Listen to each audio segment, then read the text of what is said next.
Vamos a iniciar, hermanos, leyendo lo que dice el apóstol Pablo a los hermanos en Roma, Romanos capítulo 8, versículo 28, hermanos, un texto muy conocido por todos. Dice el apóstol Pablo de la siguiente manera, dice, y sabemos que a los que aman a Dios, todas las cosas les ayudan a bien. Esto es a los que conforme a su propósito son llamados. Y el día de hoy, hermanos, vamos a hablar, hermanos, acerca de eso precisamente, de un propósito. El apóstol Pablo habla y alienta a los hermanos en Roma acerca de esto. Pero, ¿cuál es el propósito, hermanos? Si nosotros queremos entender el propósito, y no solamente el propósito espiritual, porque eso lo vamos a ver más adelante, si nosotros queremos entender el propósito de las cosas, hermanos, nosotros tenemos que entender primeramente cuál es el propósito de la vida. Y si algo le puedo asegurar, si algo le puedo decir en esta tarde, es que la vida, hermanos, está llena de dificultades. Es que la vida del hombre, hermanos, es una vida llena, hermanos, de calamidades, de angustias, y son precisamente, hermanos, calamidades, angustias que el ser humano se acarrea para sí mismo. La palabra de Dios, hermanos, describe a nuestro Dios como un Dios manso, un Dios misericordioso, un Dios de amor. Pero entonces usted se podrá preguntar, bueno, ¿por qué tantas calamidades para el mundo? ¿Por qué en este momento estamos pasando por esta situación? ¿Por qué la gente está muriendo? ¿Por qué hay gente desempleada? ¿Por qué hay disturbios en ciudades? ¿Por qué están muriendo personas por una causa injusta? ¿Por qué en este momento, hermanos, nosotros estamos padeciendo? Y gran parte, hermanos, gran parte de esas calamidades, gran parte de esas angustias, son angustias, hermanos, que usted y yo nos hemos acarreado para nosotros mismos. ¿Por qué, hermanos? Porque esta es la naturaleza del hombre. Si nosotros leemos Génesis, hermanos, Génesis capítulo 3, verso 16 al 19, después de que el hombre, hermanos, cae de la gracia de Dios, Dios le reprende. Y es precisamente, hermanos, fíjese cómo Adán y Eva trajeron calamidades para su vida a causa de una acción que ellos mismos habían hecho.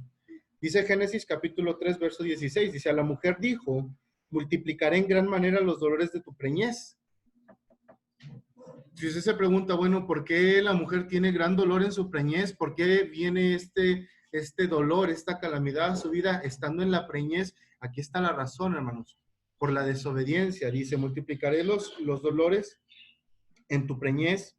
Con dolor darás a luz a los hijos. Tu deseo será para tu marido y él se enseñoreará de ti. Verso 17, fíjese en lo que el hombre acarreó para sí. Y al hombre dijo, por cuanto obedeciste a la voz de tu mujer y comiste del árbol que te mandé diciendo, no comerás de él, maldita será la tierra por tu causa. Con dolor comerás de ella todos los días. El dolor del hombre, hermanos, el dolor del trabajo, el dolor del cansancio, el desgaste del ser humano, aquí está la razón. ¿Tenemos un Dios injusto, hermanos? De ninguna manera. Dijo Dios, no comerás. El día que de ese árbol, el día que de él comas, ciertamente morirás.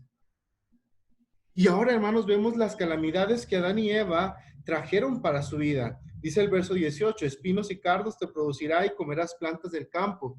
Con sudor de tu rostro comerás el pan hasta que vuelvas a la tierra, porque de la tierra fuiste tomado. Polvo eres y polvo te convertirás.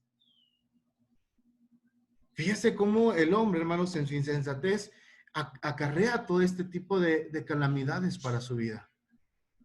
Si el hombre no hubiese comido, hermanos, del árbol de la ciencia del bien y del mal, pues en este caso, hermanos, usted y yo no moriríamos. No nos cansaríamos, no sufriríamos, estaríamos en el Edén, en el huerto, hermanos. Estaríamos en la presencia de Dios, como lo estaban en el principio. Pero a causa, hermanos, de la insensatez del hombre, a causa de una razón, hermanos, que podemos definir como la necedad, perdón, podemos decir, hermanos, que la vida está llena de calamidades. Que la vida, hermanos, es difícil. Que la vida, hermanos, es dura de llevar. Salomón, hermanos, el segundo hombre más sabio después de Jesucristo, hermanos, escribe acerca de esto. Si usted quiere entender, hermanos, las cosas de la vida, le recomiendo que lea a Salomón. Si usted está enamorado, si usted quiere aprender a amar a su pareja, a su esposa, si quiere aprender a amar a Dios, lea Cantares. Si usted es joven, lea Proverbios. Y si usted está en su vejez y quiere ser sabio, lea Eclesiastés. Y fíjese, porque en este libro, en Eclesiastés, Salomón, hermanos, hablando en su vejez, escribe precisamente sobre la vida. Y algo que Salomón, hermanos, algo que él veía en la vida, es que la vida, hermanos, está llena de calamidades. Dice Eclesiastés, hermanos, capítulo 1, verso 1, dice, palabras del predicador, hijo de David, rey de Jerusalén. Dice, vanidad de vanidades, dijo el predicador, todo es vanidad. ¿Por qué la vida, hermanos, está llena de calamidades? Porque todo en la vida, hermanos, es vanidad. Dice el verso 3, ¿qué provecho tiene el hombre de todos sus trabajos con que se afana debajo del sol? ¿De qué le sirve al hombre, hermanos? ¿Cuál es el propósito de la vida del hombre? ¿Será que el propósito de la vida del hombre es trabajar todos los días de su vida? Lo leíamos en Génesis, hermanos, y decíamos que era a causa de la desobediencia. Pero no ese es el propósito. Dice el verso 4, generación va y generación viene, mas la tierra siempre permanece. Salomón, hermanos, se había puesto su mirada hacia el horizonte, hermanos, había visto cómo el hombre nace, crece, se reproduce y muere, y viene una generación, muere, y viene otra generación y muere, y la tierra, hermanos, dice, la tierra permanece. Pero entonces, ¿cuál es el propósito de la vida?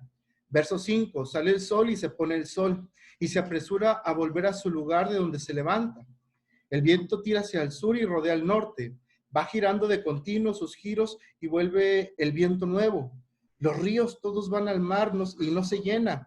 Al lugar de donde los ríos vinieron, ahí vuelven para correr de nuevo. Todas las cosas, dice, son fatigosas, más de lo que el hombre puede expresar. Nunca se sacia el ojo de ver, ni el oído de oír. Fíjese la sabiduría con que habla Salomón. Dice, la vida es una vida fatigosa, llena de vanidades, porque el hombre, su ojo jamás se cansa de ver y su oído jamás se cansa de oír. Y esto es lo que le causa calamidades. Verso 9.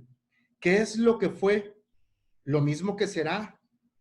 ¿Qué es lo que ha sido hecho? Lo mismo que se hará.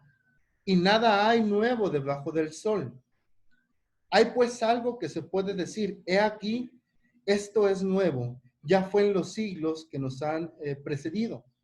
No hay memoria de lo que precedió, ni tampoco de lo que sucederá. Habrá memoria en lo que serán después. No hay nada nuevo, hermanos. Ni aún el coronavirus, hermanos, es algo nuevo. Ya ha habido antes pandemias. Ni aún el que la iglesia esté en sus casas es algo nuevo, hermanos. Así lo hacía la iglesia primitiva. Y dice Salomón, ¿qué es lo que hay nuevo entonces debajo del sol? ¿Cuál es el propósito de la vida? Verso 17. Dice, y dediqué mi corazón a conocer la sabiduría y también a entender las locuras y los desvaríos. Conocí que aún esto era aflicción de espíritu, porque en la mucha sabiduría hay mucha molestia, y quien añade ciencia y se añade dolor. ¿Cuál es el propósito, hermanos, de la vida? Si la vida está llena de dolores, de calamidades y de aflicción, ¿cuál es el propósito de la vida? ¿Por qué Dios, hermanos? ¿Por qué Dios dotó al hombre de vida? Decíamos en la mañana que creó Dios al hombre a su imagen y semejanza, y cuando toma a Adán dice que sopló en su nariz aliento de vida. Pero si nuestro Dios, hermanos, es un Dios tan lleno de amor y misericordia, ¿cuál es el propósito de la vida si la vida está llena de calamidades y angustias? Una de las preguntas, hermanos, que el hombre se ha hecho a lo largo de la historia, principalmente filósofos y pensadores, es precisamente eso, hermanos. ¿Qué es la vida? ¿Cuál es su propósito? ¿Qué es la felicidad? Y déjeme decirle, hermanos, que lo que acabamos de ver es la vida del hombre. Y la vida del cristiano, hermanos, no es muy diferente. La vida del hombre, hermanos, está llena de aflicciones y calamidades, pero la vida del cristiano está aún más llena de aflicciones, de dolores, de angustias y lágrimas. Así es de que, ¿cuál es el propósito de esto, hermanos? Yo no vengo aquí a hablarles palabras nuevas. Ya Jesús lo había dicho, hermanos, Mateo capítulo 8, verso 20, cuando aquel hombre se le acerca, Jesús le dice, ¿estás seguro que quieres seguirme? Porque aún las zorras tienen sus cuevas y las aves tienen sus nidos. Pero el seguidor de Cristo dice, el que me sigue a mí, ni aún yo, dice, tengo dónde recostar mi cabeza. Qué angustia, ¿no lo cree? Dice Juan capítulo 15, verso 18, cuando Jesús hablaba a sus discípulos y les decía, a mí me aborrecen, a mí me atacan, a mí me injurian. ¿Qué esperan que hagan con ustedes, los discípulos? Así es de que la vida del cristiano, hermanos, no es muy diferente en ese sentido a la vida del hombre. Pero entonces, dígame usted, pregúntese, ¿cuál es el propósito de nuestra vida? ¿Será que el propósito es vivir una vida dolorosa? Déjeme decirle que no. Déjeme decirle que no. Porque los atributos de Dios son tan claros, son tan grandes, que nuestro Dios, hermanos, no es hombre para que mienta. Y en su palabra, hermanos, Dios ha dotado al cristiano, hermanos, de un propósito eterno. Y aunque la vida del cristiano, hermanos, sea difícil, aunque la vida del cristiano esté ahorita en una situación muy dolorosa, Dios tiene un propósito. Y lo veíamos en la carta del apóstol Pablo a los romanos, a los que conforme a su propósito son llamados.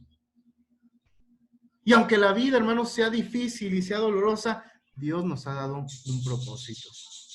Si usted no ha encontrado el propósito de su vida, el día de hoy vamos a ver 3 asuntos que espero que le aclaren su mente y le ayuden a entender qué es lo que Dios quiere para su vida. El propósito de la vida, hermanos, es el gozo. Aunque la vida, hermanos, esté llena de tormentas grises, de nubes oscuras, el propósito de Dios para la vida del cristiano es el gozo. Y nosotros vemos, hermanos, en Hechos capítulo 2, verso 28, permítame un segundo.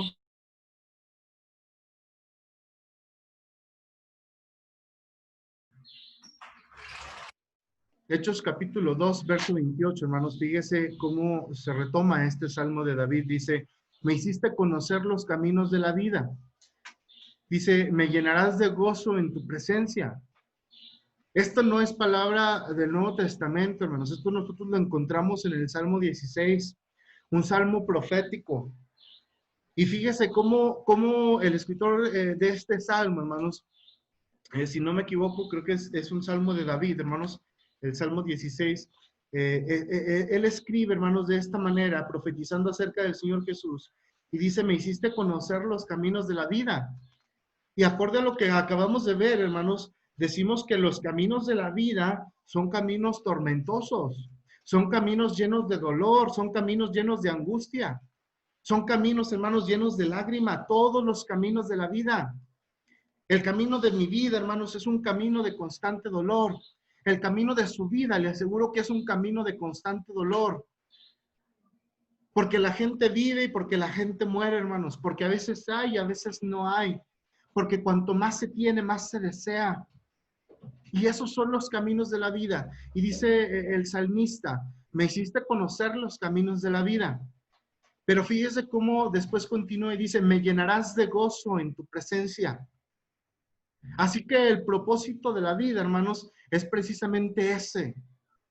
Llenarnos de gozo en la presencia de Dios. Llenarnos de gozo, hermanos.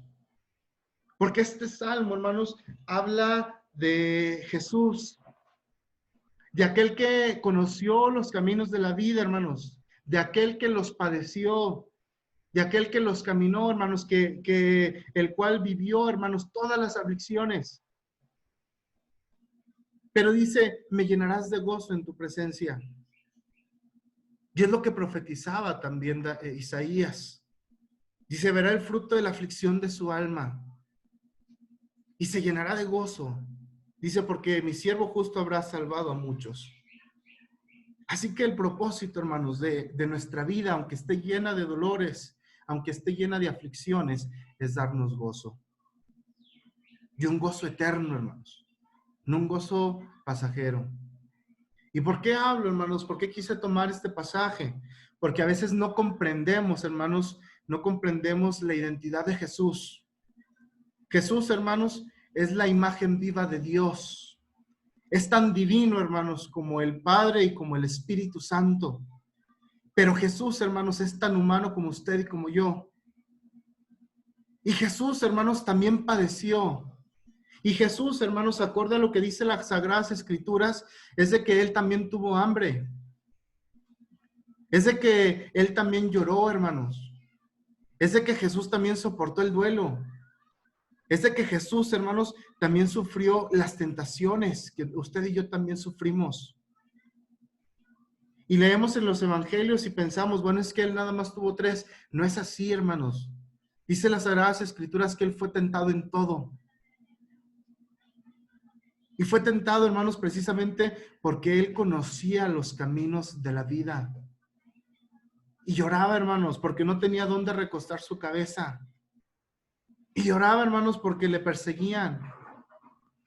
Uno de los pasajes, hermanos, más tristes de las Sagradas Escrituras es cuando el Señor Jesús mira la ciudad de Jerusalén y dice que Él lloraba amargamente, hermanos, lloraba de una manera tan fuerte por la ciudad, por lo que iba a venir sobre ella.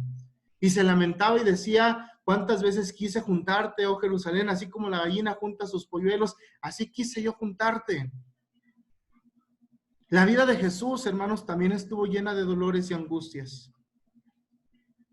Pero la vida de Jesús, hermanos, en la vida de Jesús, usted y yo somos la razón de su gozo. Así es de que el propósito de la vida, hermanos, es tener un grande gozo. El apóstol Pablo, hermanos, habla a los hermanos en Filipos, en la carta de los Filipenses, hermanos, Filipenses 4:4, dice, regocijaos en el Señor siempre. Dice, y otra vez les digo, regocijaos. Ese es el propósito, hermanos, del cristiano. Estar gozoso. Porque usted y yo no estamos padeciendo algo, hermanos, que no se haya padecido antes. Usted y yo, hermanos, ahorita estamos en comodidad. Dice las Sagradas Escrituras que el apóstol Pablo estaba acompañado por Silas y estaban presos. Estaban encadenados, hermanos, y ellos estaban cantando con gozo al Señor. Si tú en este momento no encuentras el propósito para tu vida, el propósito que Dios tiene es que estés gozoso. Yo sé que las circunstancias vienen y causan estragos en la vida, causan dolores. También nosotros lloramos. Pero ese no es el estado, hermanos, el estado en el que debe estar el cristiano. El apóstol Pablo, hermanos, entendía muy bien lo que es el gozo en las tribulaciones.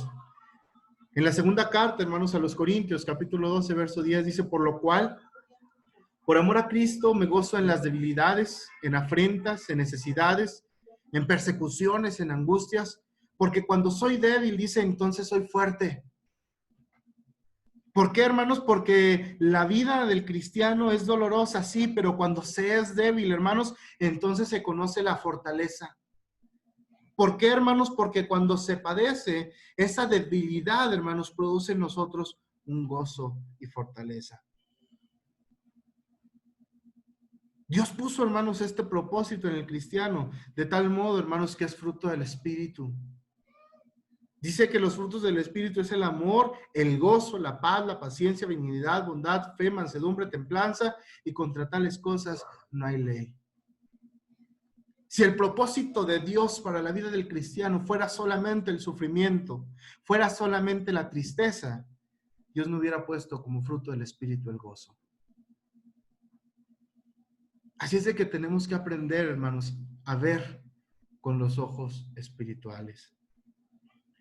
El propósito de la vida, hermanos, es la perseverancia. Dios quiere que usted y yo, hermanos, perseveremos en la vida. Es triste ver cómo hoy en día, hermanos, el mundo no tiene perseverancia, cómo la humanidad no tiene perseverancia.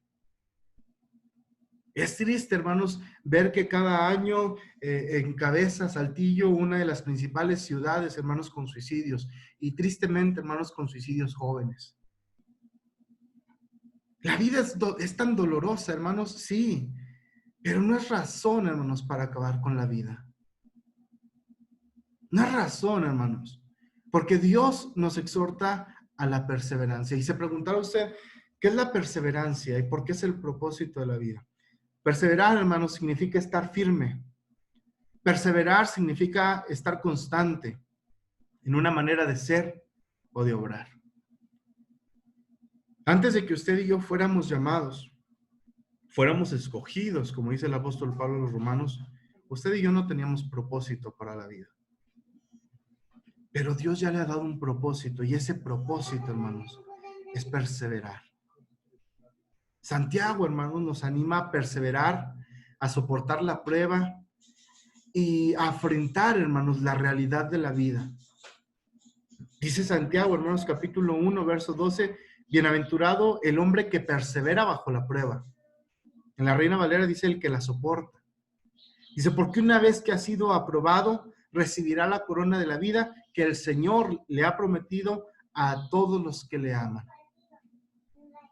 Así es que el propósito, hermanos, de la vida no es fijarnos en el sufrimiento, hermanos. El propósito de la vida, hermanos, no es voltear hacia atrás.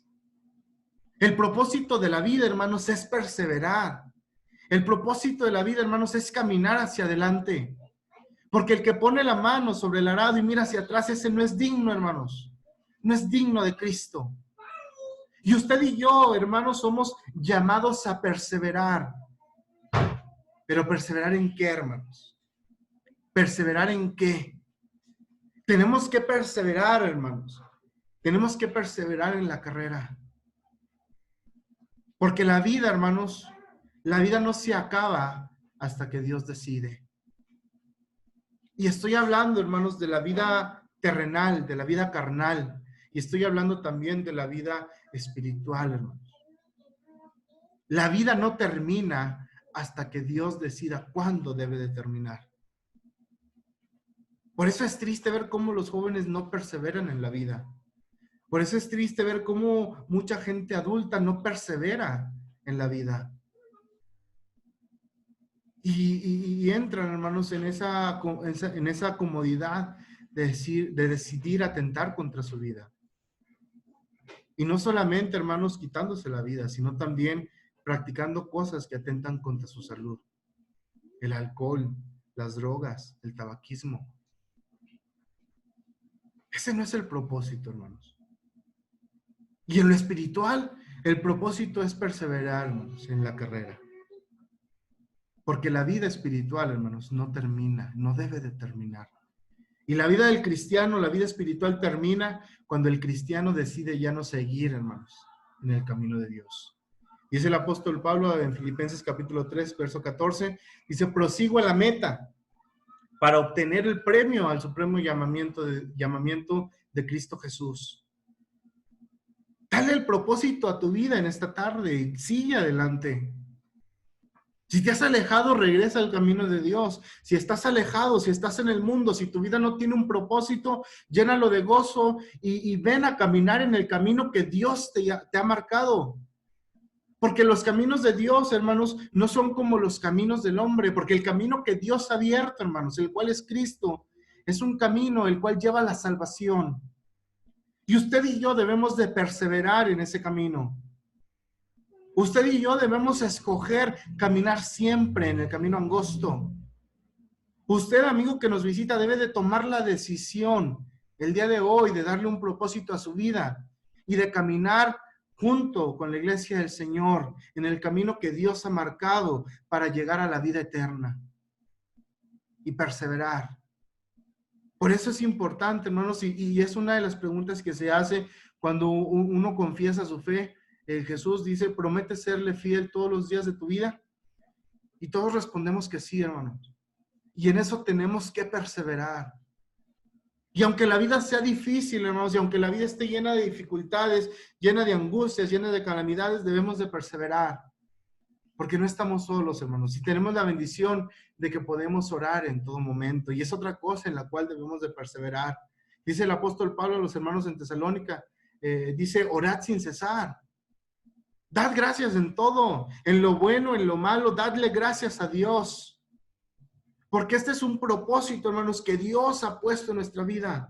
El perseverar y no mirar hacia atrás. Porque en estos momentos de angustia, hermanos, no es necesario ver hacia atrás, es necesario ver hacia adelante. Porque la prueba, hermanos, tarde o temprano tendrá que pasar. Y lo importante, hermanos, será lo que viene, no lo que se quedó atrás. Porque lo que quedó atrás, hermanos, ya es cosa del pasado, pero lo que viene por delante, hermanos, es bendición de Dios para todos los que perseveramos en Él. Así es de que yo no voy a decirle en esta tarde que usted va a dejar de sufrir. Porque esa es la mentira, hermanos, la mentira más famosa del mundo evangélico hoy en día. Hay gente, hermanos, que se para en las esquinas, que contrata canales de televisión y dice, pare de sufrir. Y eso es mentira, hermanos.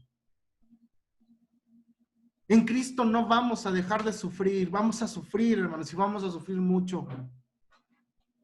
Y fue una de las cosas, hermanos, en las cuales aún en eso el Señor Jesús fue tentado.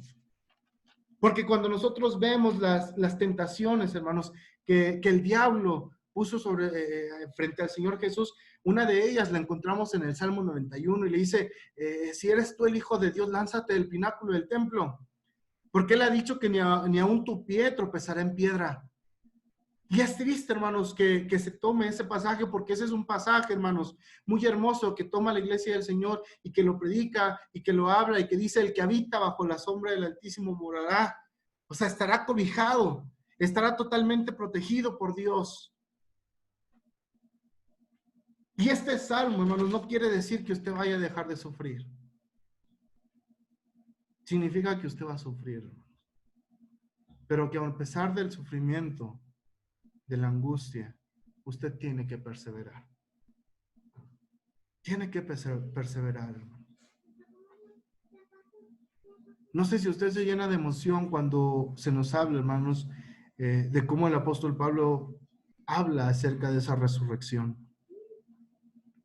De cómo el apóstol Pablo habla de ese gran día, hermanos, en el cual seremos transformados. Perseveremos hasta el fin, hermanos, para llegar a ese momento.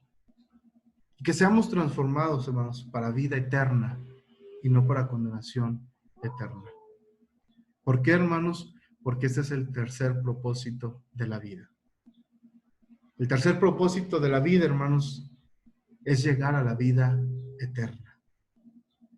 Estas aflicciones, hermanos, momentáneas en la vida terrenal, lo único que hacen, hermanos, es prepararnos para la vida eterna.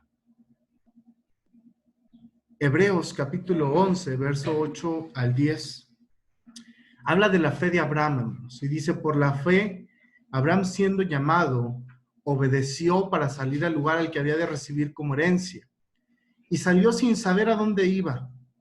Por la fe habitó como extranjero en la tierra prometida, como en tierra ajena, morando en tiendas con Isaac y con Jacob, coherederos de la misma promesa, porque esperaba la ciudad que tiene fundamentos, cuyo arquitecto y constructor es Dios. El propósito de la vida, hermanos, es la vida eterna. Y este pasaje, hermanos, me gusta mucho porque nos hace entrar en la mente del patriarca Abraham y ver cómo Abraham, hermanos, no veía como el propósito de su vida, hermanos, poseer la tierra de Canaán. No era el propósito, hermanos. Por eso él prefería, o le tocó, a lo mejor por voluntad de Dios, habitar en tiendas, vivir como extranjero en la tierra que era de él, porque Dios ya se la había prometido. Pero él había puesto su vista, hermanos, en algo mucho más allá. Dicen, aquella gran ciudad cuyo arquitecto y constructor es Dios. Y esa gran ciudad, hermanos, la encontramos en la vida eterna. Así es de que el propósito, hermanos, de la vida es llegar a la vida eterna. El propósito de la vida, hermanos, no es terminar nuestra vida en esta tierra y se acabó. No, eso es lo que predica, eso es lo que profesa mucha gente, pero no es así, hermanos. Nosotros sabemos que aún después de esta muerte terrenal hay vida y vida eterna para todos aquellos que obedecen al Evangelio. La vida, hermanos, en esta tierra nos prepara para la vida eterna, porque aunque la vida pase, aunque el cuerpo se desgaste, la promesa de Dios no se acaba. Es una promesa, hermanos, que permanece. Dice primera de Juan, capítulo 2, verso 17, y el mundo pasa y sus deseos, pero el que hace la voluntad de Dios permanece para siempre. Así que el propósito, hermanos, de nuestra vida como cristianos es vivir, hermanos, confiadamente en Dios, soportar las pruebas y las aflicciones, porque eso nos prepara para la vida eterna. Y es necesario, hermanos, que usted y yo suframos, que vivamos todas y cada una de las calamidades de la vida, que lloremos, que padezcamos. Porque si usted y yo, hermanos, no padecemos, si usted y yo no sufrimos, no lloramos, entonces no se cumplirá la profecía. Dice Apocalipsis capítulo 21, verso 3 y 4, dice, y oí una gran voz del cielo que decía, he aquí el tabernáculo de Dios con los hombres, y él morará con ellos, y ellos serán su pueblo, y Dios mismo estará con ellos como su Dios. Y dice, enjugará Dios toda lágrima de los ojos de ellos, y ya no habrá muerte, ni habrá más llanto, ni clamor, ni dolor, porque las primeras cosas pasaron. ¿Qué es la vida, hermanos? ¿Qué es la vida en esta tierra? Es llanto, es clamor, es dolor y es muerte. Pero eso que hay en esta tierra, hermanos, nos prepara para la vida eterna, donde estas cosas ya no existen.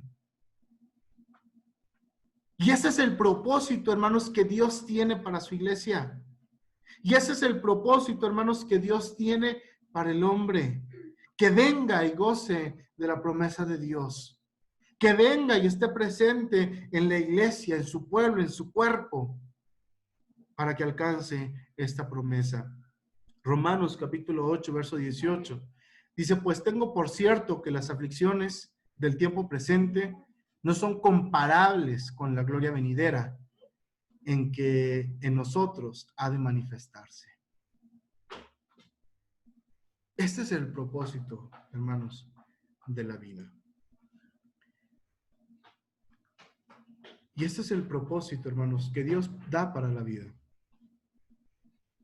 Pero Dios, hermanos, es un Dios que cumple con su palabra. Y Dios nos ha dotado de un libre albedrío. Dios tiene un propósito para la vida del hombre. Y el deseo de Dios, hermanos, es que el hombre no se pierda.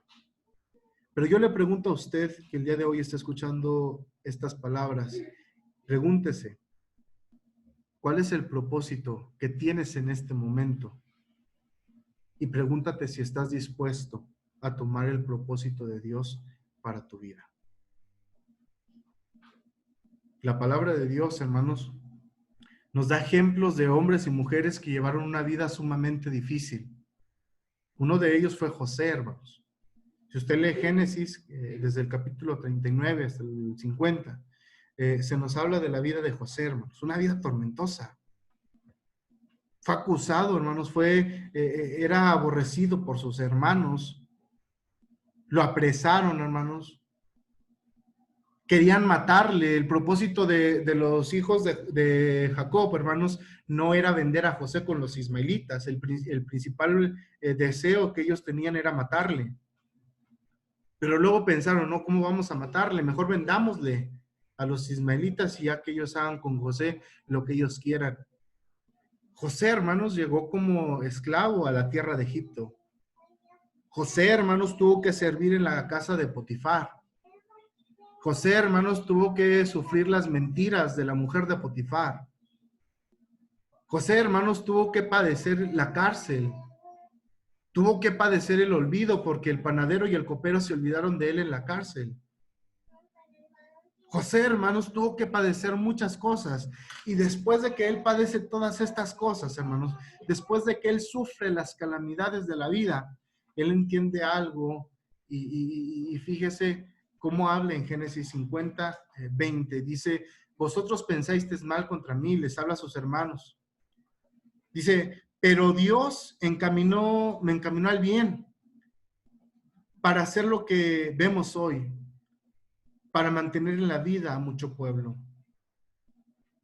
La vida de José, hermanos, a pesar de estar llena de pruebas, angustias, dificultades y dolores, tiene un propósito. Y Dios, hermanos, también tiene un propósito para usted. Me llamaba mucho la atención, hermanos, el cómo se expresan algunos comentaristas acerca de José. Y dicen, si José no hubiese pasado por las pruebas tan difíciles de la vida, José nunca hubiera dejado de ser el niño mimado de papá con su túnica de colores. Y es cierto, hermanos. Si José no hubiera sido vendido, no hubiese sido llevado como esclavo, no hubiese sido injuriado, José no hubiera dejado de ser el niño mimado de papá con su túnica de colores. Las pruebas, las dificultades crean carácter. Las pruebas y dificultades tienen propósito. Y el propósito lo vemos en las Sagradas Escrituras. Cuando se está, hermanos, cuando se está alejado de la voluntad de Dios, uno puede cegarse por la vanidad de la vida. Uno puede cegarse, hermanos, por el mucho conocimiento, como dice Salomón. Pero sobre todo, hermanos, cuando uno no tiene la vista clara, cuando uno no ve la voluntad de Dios, uno piensa las peores cosas. Elías era profeta de Dios, hermanos, y uno de los más grandes profetas de Dios. Y Elías, hermanos, en sus pruebas, en sus aflicciones, en sus angustias, llegó un momento, hermanos, en el cual él no comprendía la voluntad de Dios. Y fíjese cómo le habla en Primera de Reyes 19:4. Dice, y él se fue al desierto, habla de Elías, dice, caminando como un día, y vino y se sentó debajo de un enebro. Y deseando morirse, dijo, basta ya, oh Jehová, quítame la vida, pues yo no soy mejor que mis padres. Cuando no se tiene una claridad en la voluntad de Dios, uno habla como Elías. Lo mismo hizo Jonás. Aún los grandes hombres de Dios, hermanos, padecieron, sufrieron y tuvieron este tipo de pensamientos. Y más adelante dice la palabra de Dios que Dios se mostró a Elías, que Dios le dio el propósito a Elías, que él entendió, hermanos, que lo que había padecido, porque Elías, una de las cosas muy tristes que presenta delante de Dios al momento de estar hablando, le dice, Señor, solamente yo he quedado. Elías se encontraba solo, hermanos, solo, y lo querían matar. Y en su aflicción y en su angustia y en las calamidades de la vida, él deseaba morirse. Pero este no es el propósito de Dios. Ejemplos hay muchos, hermanos, como el que vimos de Abraham, como el que vimos de José, de Elías y de Pablo. Pero hay muchos ejemplos en las Sagradas Escrituras de gente que encontró el propósito de Dios. Así es de que si tu vida el día de hoy no tiene un propósito, deja que Dios sea quien escriba ese propósito. Si tu vida está llena de tormentas, si te sientes angustiado, si no ves la salida en este momento, deja que Dios escriba tu propósito. Y no te estoy diciendo que vas a dejar de sufrir, pero lo que sí te digo es que encontrarás reposo para tu alma. Encontrarás reposo para tu alma. Y vendrán las pruebas y vendrán las aflicciones y podrás cantar como cantaba el apóstol Pablo. Y vendrán las angustias, las calamidades y podrás orar a Dios y decirle gracias. Y eso solamente se logra cuando se está en la voluntad de Dios. La invitación es mía, la invitación es del Señor. Si el día de hoy tú quieres tomar un propósito para tu vida, es el momento de hacerlo y tienes la oportunidad. A lo mejor tú pensarás, estamos a la distancia. Si tú estás en Saltillo y quieres cumplir con la voluntad de Dios, contáctanos y vamos hasta donde tú estés para que tú seas bautizado. Si tú estás en otra ciudad, te aseguro que en esa ciudad habrá hermanos preparados que puedan también apoyarte para que tú seas bautizado. Deja que Dios ponga un propósito para tu vida. Esa es la invitación en esta tarde. Que Dios les bendiga.